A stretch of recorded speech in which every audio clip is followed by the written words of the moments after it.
Jangan dipersepsikan anggota dewan kita ini miskin. Anggota dewan kita ini kaya semua. Di otaknya pemerintah efisiensi, tapi ketika ke anggota dewan, mereka besar-besaran.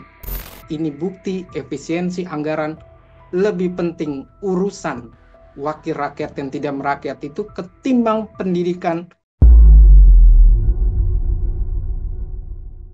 Publik kembali dibuat geram dengan kabar besarnya gaji dan tunjangan anggota DPR yang disebut mencapai ratusan juta rupiah. Ironisnya, polemik ini juga muncul ketika rakyat masih berjibaku dengan kenaikan harga kebutuhan pokok hingga sulitnya mencari pekerjaan. Yang paling menjadi sorotan publik Tribuners adalah tunjangan rumah bagi anggota DPR yang mencapai 50 juta rupiah per bulan dengan total take home pay atau gaji keseluruhan termasuk gaji pokok dan tunjangan yang diterima oleh anggota dewan per bulannya ini bisa mencapai angka 100 juta rupiah lebih. Pertanyaannya, apakah wakil rakyat ini benar-benar masih bisa disebut wakil rakyat ketika gaya hidup dan fasilitas mereka justru semakin menjauh dari konstituen? Perlukah kemudian ada penyesuaian gaji DPR di tengah efisiensi yang saat ini sedang digaungkan oleh pemerintahan Prabowo Gibran? Saya akan membahasnya dalam Tribun News on Focus malam hari ini, Tribuners, bersama dengan saya pengamat politik Citra Institute. Ada Bang Efriza di sana. Bang Efriza, terima kasih banyak sudah bergabung. Sama-sama Mbak, terima kasih undangannya. Terima Ya, kasih Bang. Tribun Fokus. Baik, Bang Efriza, satu bahasan yang sekarang sedang ramai diperbincangkan, begitu ya, kita bahas dalam On Focus dalam kesempatan kali ini mengenai polemik gaji dan tunjangan DPR, Bang Efriza, yang nilainya fantastis di tengah situasi ekonomi rakyat, di tengah efisiensi juga yang saat ini sedang dijalankan oleh Presiden Prabowo Subianto. Sebagai pengantar, silahkan, Bang Efriza. Iya, ini adalah hadiah yang saya rasa hadiah kemerdekaan kita yang benar-benar sangat tidak masuk akal. Pertama, tidak masuk akalnya efisiensi, tapi anggota dewannya take home pay-nya luar biasa, sampai 100 juta. Dan berikutnya adalah berbicara tidak adanya rumah dinas, tapi apa yang didapatkan oleh mereka tanpa adanya pengawasan. Yang ketiga, ini yang menarik, yang ketiga, di tengah gonjang-ganjing hoax memang ada perdebatan soal statementnya Menteri Keuangan soal guru dan dosen. Guru dan dosen itu dianggap beban negara, padahal dia bekerja untuk masyarakat. Dan guru dan dosen ini 36.000 guru dan dosen, kalau di total dengan gajinya 4 juta, ternyata dikalahkan dengan wakil rakyatnya yang luar biasa. Sidang tidak pernah hadir, kita tahu dalam hal ini mewakili masyarakat juga tidak terdengar suaranya, tapi melek mata dia mendapatkan 3 juta. 1,74 triliun diberikan kepada wakil rakyat yang tidak tahu rakyatnya, tidak merakyat, pemerintahannya pun tidak mengerti apa itu efisiensi. Bahkan kalau mau bahasa sarkas, sidangnya anggota dewan ini luar biasa jutaan. Sedangkan sidangnya, skripsinya dosen, guru, itu paling banyak 250.000. Itu paling banyak. Dan itu benar-benar pilu di tengah gonjang-ganjing perdebatan 36.000 dosen, guru yang masih di taraf kemiskinan, tapi di sisi yang lain wakil rakyatnya begitu heboh, begitu tingkat tinggi pendapatannya, take home pay-nya 100 juta, tapi rakyatnya sekitar 19 juta adalah pengangguran. Dan sisi yang lain biaya pendidikan, biaya kesehatan dilakukan efisiensi, bahkan nanti akan ada upaya menaikkan tunjangan BPJS, meminta pajak kepada masyarakat kembali, meminta biaya kepada masyarakat, tapi anggota dewannya luar biasa, hidup nyaman, hidup tenang, tentram, dan mereka pun bisa dikatakan tidak lagi peduli. terhadap rakyatnya. Kenapa saya bilang tidak peduli? Kita tidak dengar lagi perbedaan suara. Semuanya satu suara. Apapun yang diinginkan presiden, apapun yang diinginkan pemerintah, mereka oke. Partisipasi publik pun tidak hadir dalam sebuah legislasi. Mhm. Kalau kita melihat angka home pay-nya yang kemudian mencapai seratusan juta rupiah ini, Bang Efriza, sedianya kalau dari kacamata Bang Efriza sebagai pengamat begitu ya, apakah ini sudah linear, apakah ini sudah sepadan dan juga on the track dengan kinerja dan juga kualitas legislasi yang kemudian dihasilkan para wakil rakyat kita yang terhormat ini, Bang? Iya, kalau berbicara sudah linear dengan kualitas, saya rasa tidak. Bahkan secara kuantitas pun mereka juga tidak tepat.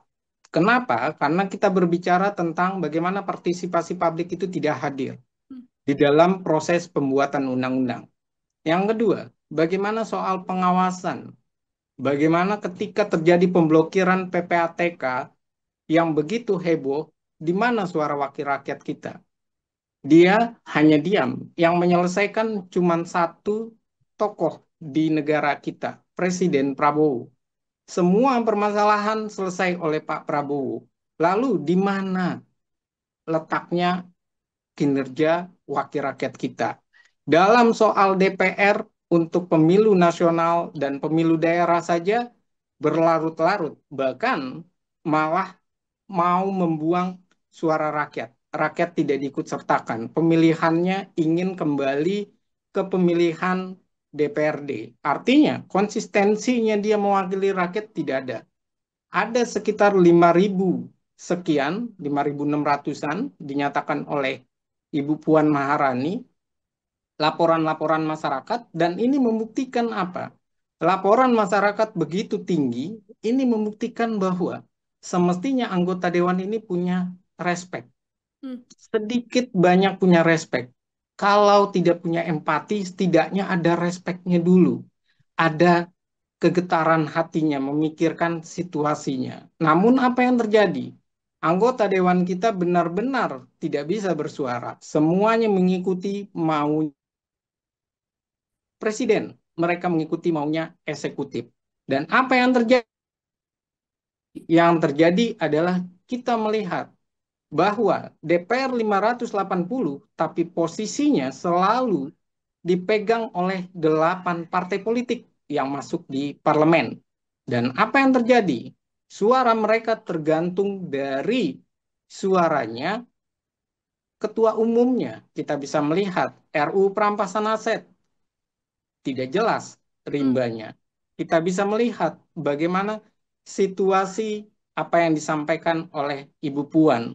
Ada banyak komisi, kalau kita lihat penyampaiannya, pembahasannya itu cuma 14 dan itu pun sudah tingkat 1 yang dibawa dibahas. Pertanyaannya, setahun ini kemana mereka? Tidak terlalu jelas kecuali yang benar-benar menyangkut kepentingan dari eksekutif. Dan kalau ini terjadi terus-menerus, jangan salahkan gelombang demonstrasi masyarakat begitu tinggi. Bahkan sudah ada ajakan untuk melakukan demonstrasi, menduduki DPR. Dan DPR harus mendengar, karena disitulah artinya. Dewan itu artinya penyampai aspirasi masyarakat. Dewan itu artinya dia mau mendengar keinginan dari masyarakatnya dan menyuarakan kepentingan masyarakat. Kalau berbicara bagaimana tunjangan rumah, saya rasa sudah selesai tunjangan rumah. 3 juta itu terlalu mahal, apalagi sehari.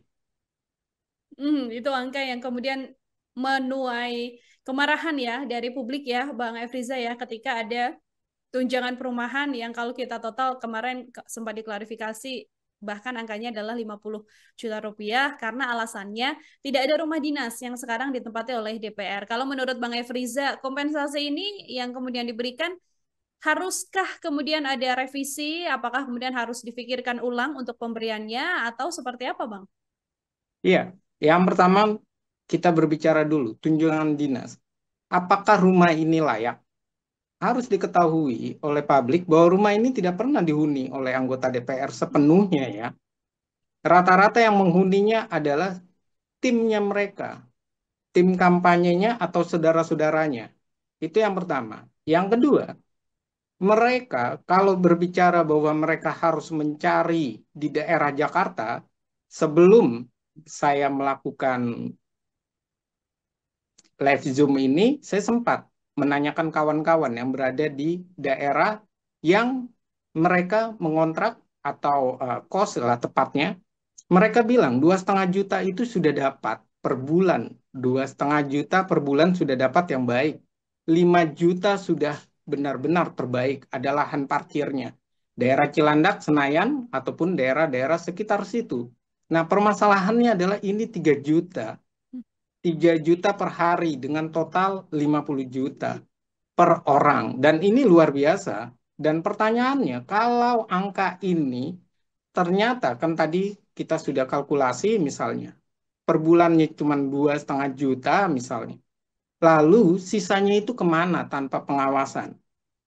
Dan berikutnya, jangan dipersepsikan anggota dewan kita ini miskin. Anggota dewan kita ini kaya semua.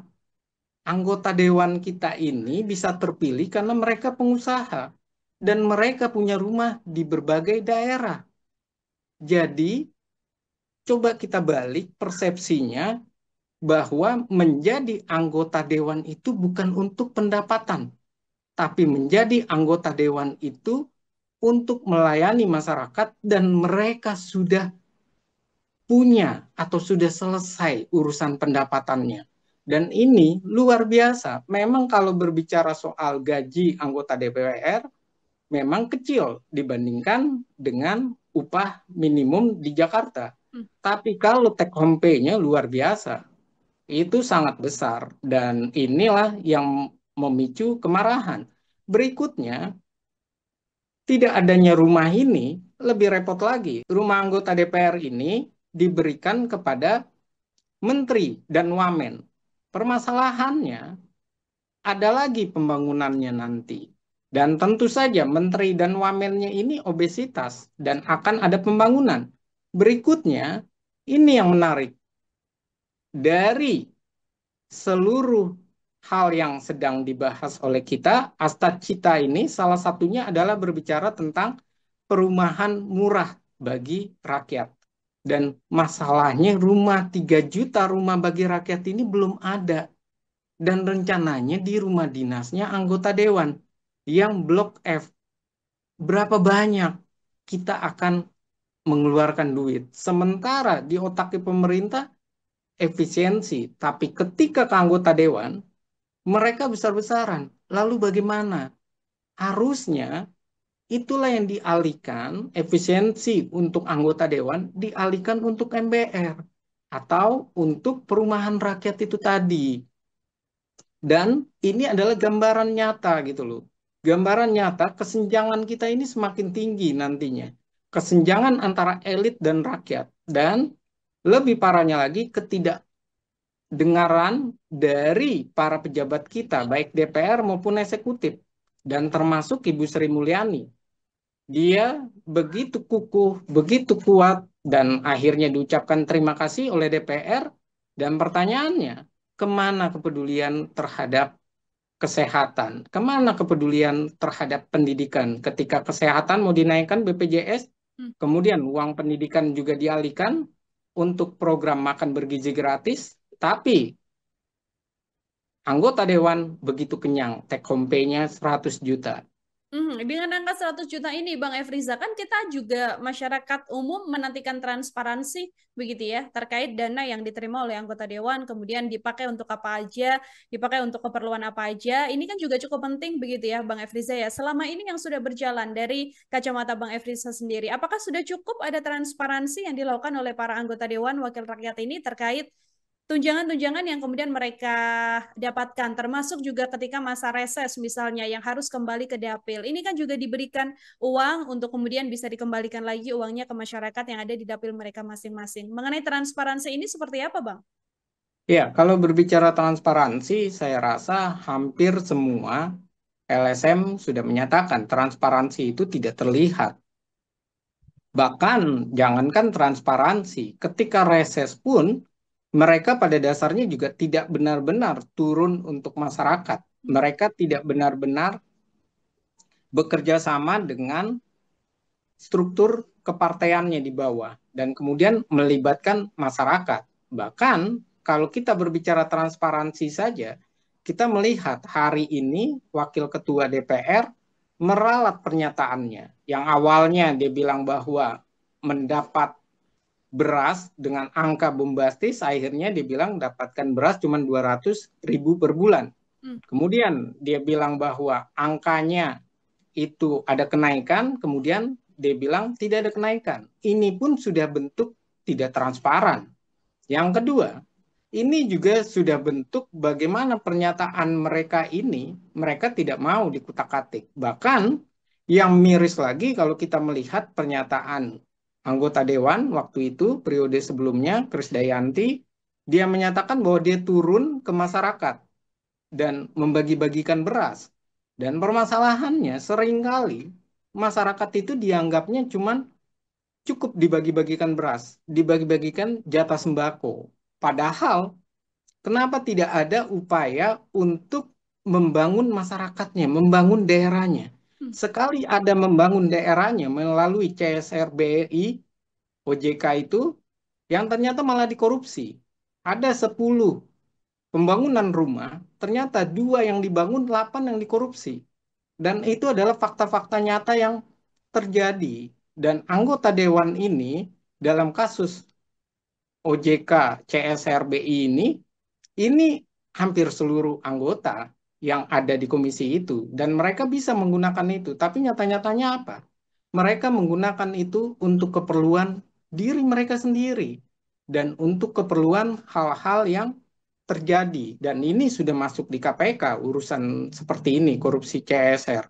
Dan ini bukti bahwa tidak ada transparansi, tidak ada kepekaan, dan yang lebih menonjol lagi, tidak ada kejelasan. Bahkan saya pernah riset, laporan reses pun dibuat oleh mereka benar-benar tidak menunjukkan mereka turun ke lapangan dan dengan kejelasan. Terkadang sifatnya itu copy paste saja dari kawannya ataupun dari rekan-rekan sejawatnya. Dan ini sudah sering kita coba lakukan. Ataupun kalau kita misalnya dari LSM mencoba wawancara anggota dewan, apa yang dilakukan mereka ketika turun reses, mereka selalu berbicara bahwa reses adalah situasi di mana rakyat selalu meminta uang, selalu meminta bantuan. Tapi pertanyaannya, ketika hal itu terjadi, kenapa malah reses yang dibenci? Kenapa mereka tidak membangun di sana? Dan ini adalah suatu fakta miris bahwa wakil rakyat kita itu tidak pernah merakyat.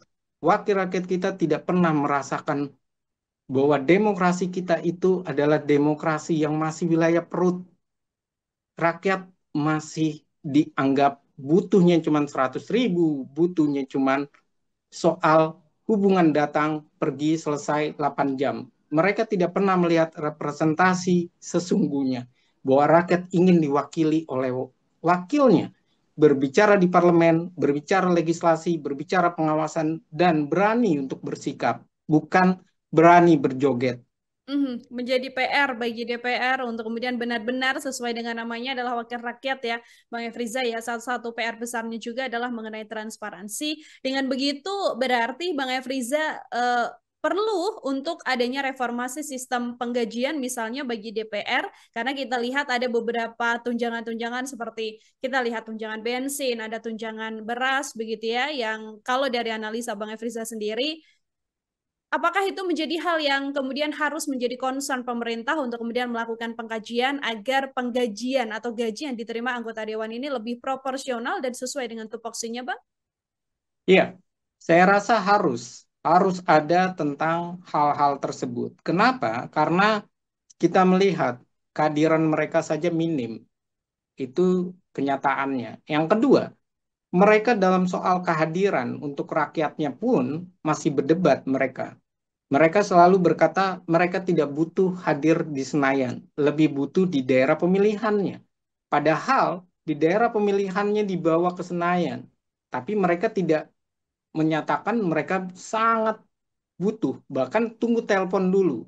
Tunggu telepon, ada posisi di komisi atau apa yang harus dibahas, baru mereka hadir. Dan ini adalah kenyataan pahit. Dan berikutnya adalah soal anggaran ini memang perlu untuk memperjelas. Jangan sampai terlihatnya kecil dalam soal gaji, tapi take home pay-nya itu ketika ditotal luar biasa dan dikalikan 580. Satu itu. Yang kedua, jangan sampai juga ini menjadi suatu hal yang menjadi perdebatan. Kenapa? Karena anggota dewan sering berbicara, walaupun mereka gajinya mahal, nyampe 100 juta, tapi mereka juga dipajakin, dalam tanda kasar ya, bahasa kasarnya dipajakin atau diminta oleh partainya membayar 12 juta per bulan kepada partainya. Artinya apa? Ini seperti sesuatu yang tidak pernah selesai. Rasio gaji di level masyarakat itu minim sekali, bahkan dosen pun sangat minim, tapi rasio gajinya anggota dewan itu terlihat kecil, tapi take home-nya luar biasa. Dan apa yang terjadi? Apakah mereka puas dengan itu? Kalau kita lihat, tidak. Mereka selalu berusaha markup.